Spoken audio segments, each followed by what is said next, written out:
Welcome to another edition of Anglican Unscripted, the bright, sunny, cloudless morning on the East Coast edition. I'm Gavin Carlson. I'm Gavin Ashenden. It's the 18th of April 2018, and here too the rain has stopped and the sun for the moment has come out. Why am I in my garden shed? Okay guys, welcome to another show. Now, I need to start this off in the beginning to remind you guys to like the show, to share the show with friends. Obviously you love the show or you're completely embarrassed about it. Doesn't matter. Share it with friends so they could like it or they could be embarrassed by it. Also, it's very important to subscribe to it. I no longer send out mass emails after each edition, so if you could go to YouTube and there's a little red button, it will say subscribe. If it says that you're already subscribed, don't hit it because that will unsubscribe you.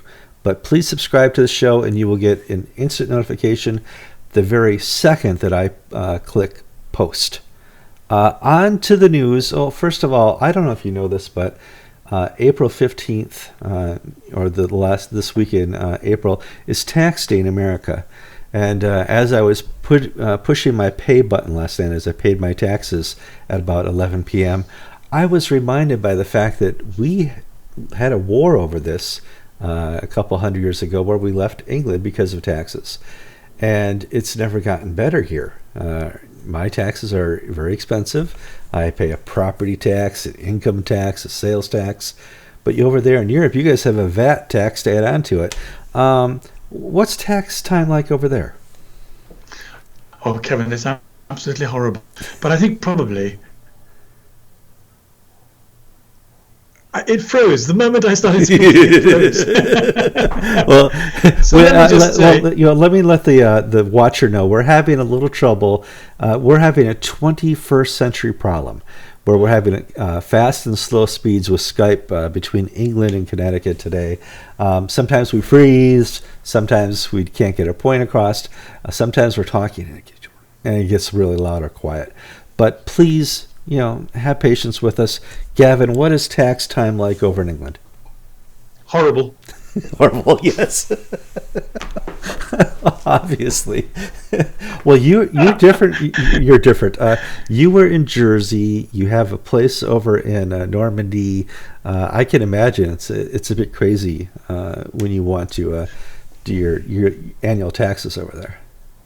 Well, in actual fact, we do have a small place in Normandy, but we can't keep it. And one of the reasons is because we're in financial deficit. The French are going to raise taxes, particularly for foreigners. And so although when I was based in a church house in Jersey and we had a tenant in the house near my wife's parents, the books balance. They no longer balance. Mm-hmm. So it's almost certain we will have to sell our house in France, and essentially it's the French taxes that will be one of the fairly critical things in pushing us over the limit or under the wire. So yes, well, what can you do? You can just be grateful for what you have and be glad we eat and drink, and there we are.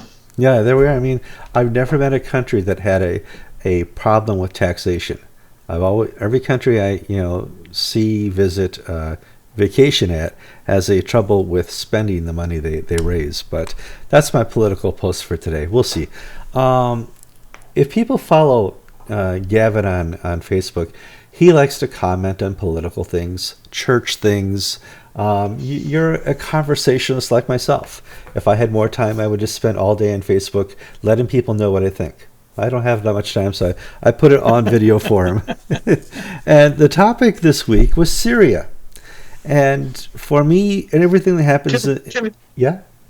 Can I just say, just so people know, before we get to Syria, I'm very careful not to tell people what I think very often. I have this Facebook rule, and it's absolutely critical because I defriend people on this basis. My Facebook rule is, if I think something is interesting, I put it on Facebook.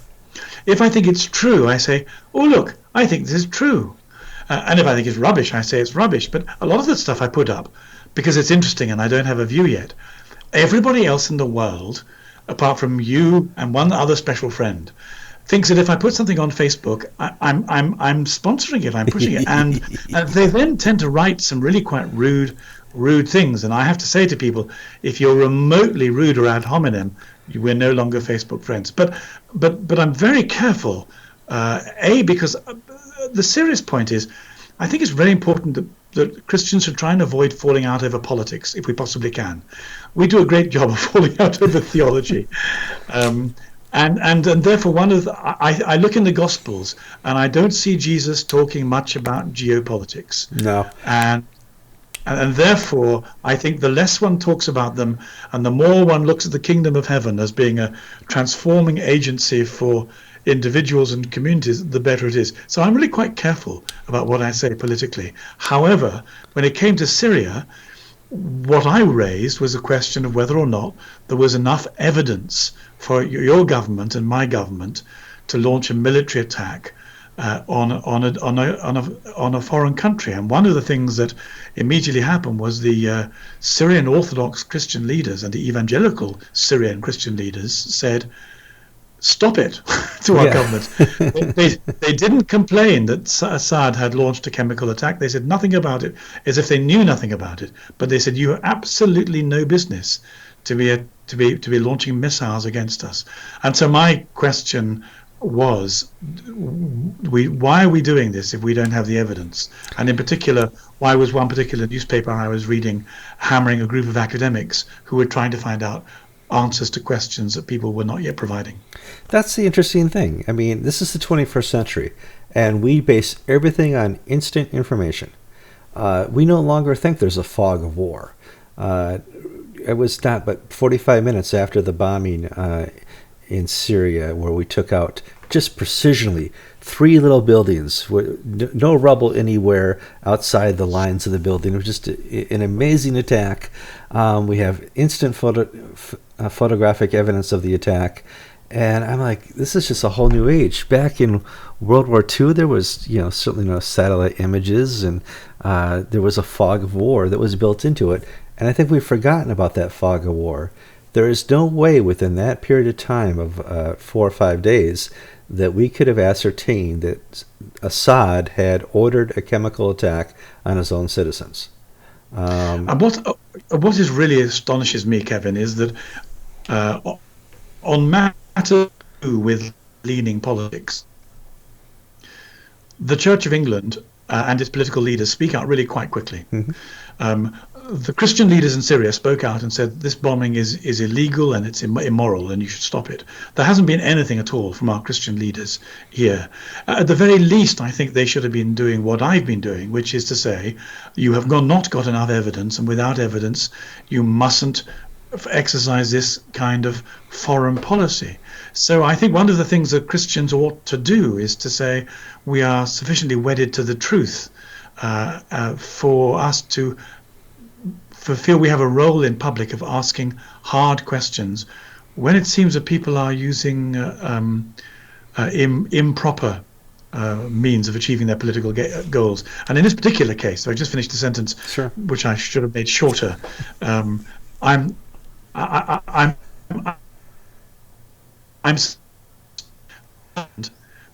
We have You're going to have to repeat Saudi this, Arabia pulling along. Skype in England has just censored you. You're going to have to repeat that sentence. Oh, I bet it did.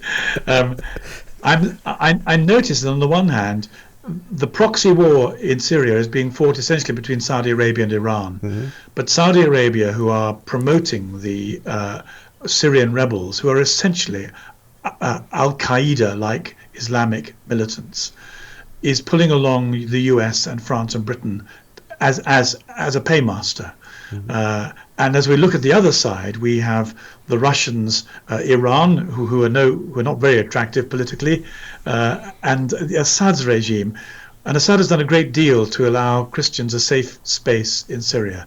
And it seems to me that geopolitically we have some very strange allies. And again, I'm just surprised that Christian leaders here don't raise questions about Christian solidarity over geopolitical issues. It's interesting because the only way you can get America involved in conflict is a PR war to start, a PR conflict, a PR first strike. I remember, and this goes way back to the late 80s when the first George Bush was president, Iraq invaded Kuwait. And it was the desire of America to have a reason to go over there, kick them out of Kuwait to keep oil cheap here in America. Mm-hmm. And all of a sudden, about 3 weeks into this little conflict going on over in the Middle West, we hear rumors that Iraqi soldiers are going from hospital to hospital in Kuwait into the maternity wards, taking incubators with babies in them and throwing them out into the street, killing the babies. While I was there, I saw the Iraqi soldiers come into the hospital with guns. They took the babies out of the incubators, took the incubators, and left the children to die on the cold floor. Ta-da! Guess who is ready to go to war with Iraq, reinvade Kuwait, and take back the cheap oil? Well, we as emotional, God-fearing, God-loving Christian America were eager to show up, and each conflict in the Middle East where we're involved has an emotional PR value to it. We were completely afraid that Iraq was going to develop chemical weapons and attack soldiers and stuff like that, so we ended up and we took out Saddam Hussein. We're there to save the world. 24 hours after the attack by our forces, a reputable foreign correspondent called Robert Fisk, who's been working in the Middle East for 30 years, walked into Douma.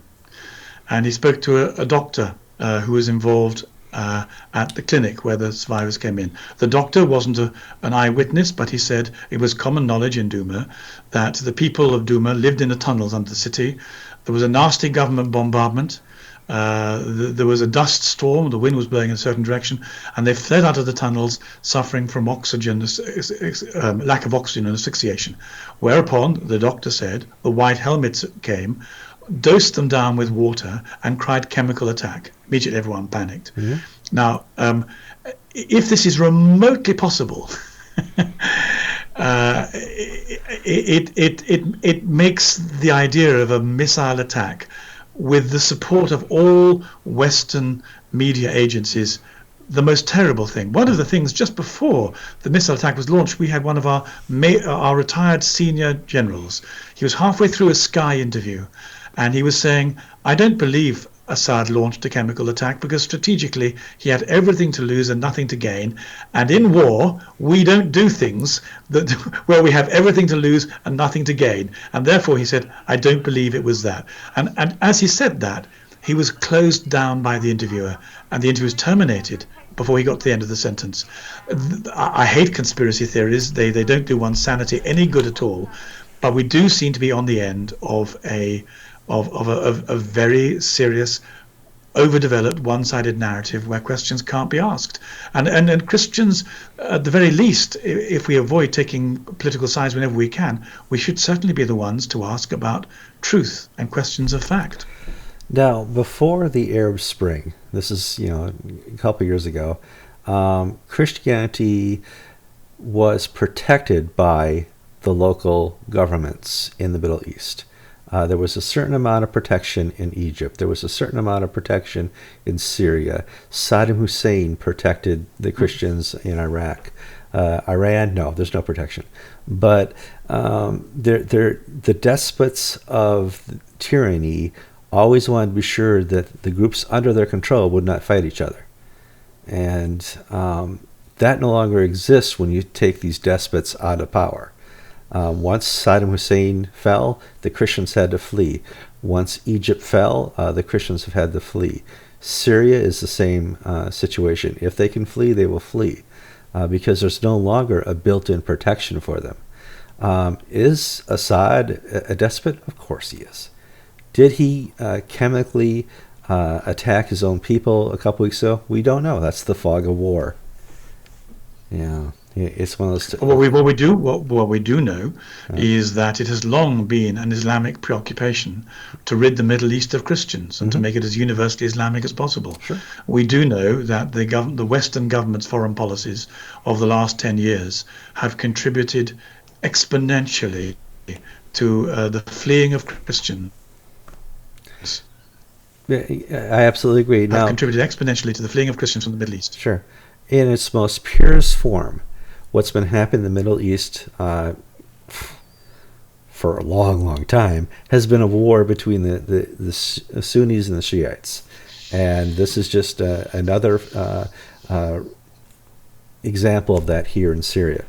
So we should move on to some other news for our good listeners. We've already hit 17 minutes, but I saw there was a story posted on Anglican Inc. by George with criticism of the president of Nigeria by some of the people under his authority. Clearly, he's a very rich person. He's had a troubled career having to fight the Boko Haram. But he comes over to England and he's treated as royalty by the Church of England. He does a great photo op with Justin Welby. He sits with your prime minister and she tells him, we need to be sure that the first thing we do is to have same-sex marriage in Nigeria like all the other colonies, former colonies, sorry. And I'm like, well, what's going on here? And there's some complaints going on within the government and former government officials of Nigeria of how this person's being treated. Once again, not a nice guy, but the church is willing to deal with him. We should be entirely grown up and recognize that people like the Archbishop of Canterbury have ambassadorial roles at the highest level. And one of the responsibilities that goes along with that privilege is to make sure it's used for the kingdom of heaven. So I imagine the Archbishop can't easily refuse to meet these people. But one of the things he ought to do is to make it very clear to Christian constituencies that in meeting them, he has raised his concerns publicly and using the meeting as a public platform to raise his concerns for the protection of Christians. So very recently, Justin Welby also met a Crown Prince in Saudi Arabia. And what I think he should have done is to say, I'm very pleased to meet you as a fellow human being and welcome to our country.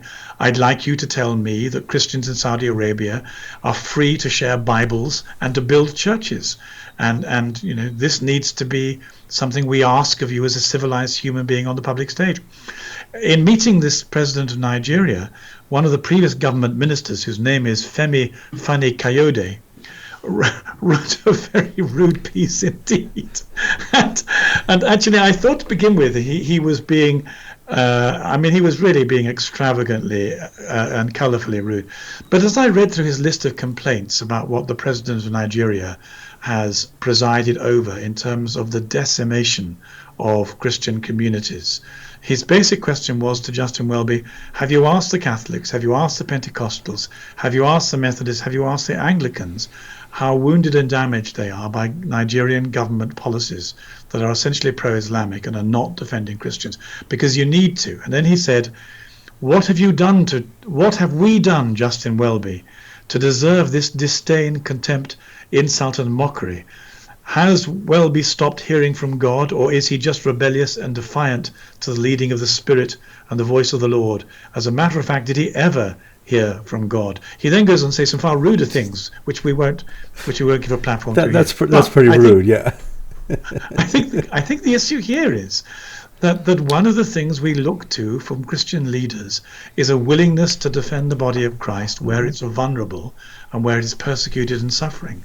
And I would have thought, however tired the media get of it, every time one is presented to somebody who has responsibility, a responsibility they could use to protect Christians, something should be done to make the most of it. It doesn't seem that this particular aspect of matters concerns the Archbishop of Canterbury very much, or if it does, we haven't heard about it. Yeah, I will give the benefit of the doubt to Justin Welby. Hopefully, behind closed doors, he raised these issues. But when you meet with these people, the people you want to feel comfortable are the Christians back in these countries, not the leaders of these countries. It is what it is. I'm giving you the benefit of the doubt, Justin and others. But hopefully in this show you realize that not everything you hear from the media, not all the first reports of war, the fog of war, is always accurate. And I always remember when I hear something coming out of a conflict area, the baby incubators of Kuwait, which got America involved in a war that we probably shouldn't have. It was a false story. It was a fake story back in 1989. It's not something new for 2018, but there's a lot of propaganda that goes on, and it's disappointing in the 21st century where we have instant data and instant information that seldom is that information correct. Well, that's the end of a wonderful tax season show. I'm Gavin Carlson. I'm Gavin Ashenden. You've been listening to episode 386 of Anglican Unscripted.